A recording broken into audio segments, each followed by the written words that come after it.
a few miles south of the village of Golspie on the east coast of Sutherland. We're standing on a farm, a perfectly ordinary farm, but it's a farm which tells a story of extraordinary change, of economic, social and agricultural change.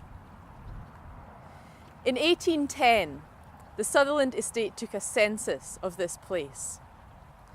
They recorded that there were 52 families living here and there were 253 people. The folks lived in 6 townships scattered across this area. And we know what some of them did. John Murray was a weaver, Alexander MacDonald was a merchant, and Donald Sutherland was a labourer. This farm is located on a fertile strip of arable land which runs up the east coast.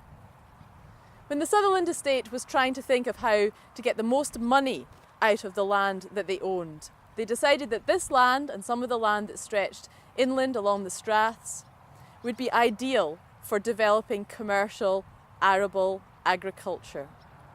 And so they turned this place into a farm for one farmer. So all of the people were evicted from the land and in their place came one farmer. And on this farm, Culmaily, that man was Patrick Sellar. Patrick Sellar is a name well known in Highland history, and not for good reasons. He is the character that has been most closely associated with some of the most brutal clearances of people throughout Sutherland. In fact, he was even put on trial for manslaughter at one point, although he was acquitted. What's less well known about Patrick Sellar is that he was a first-rate agriculturalist. It was he who was responsible for the drainage, the diking and the ditching, which really brought this land to its optimum. He was also a very accomplished sheep farmer. He acquired much of the land inland from here in Strathnaver, which had previously been populated by a lot of people.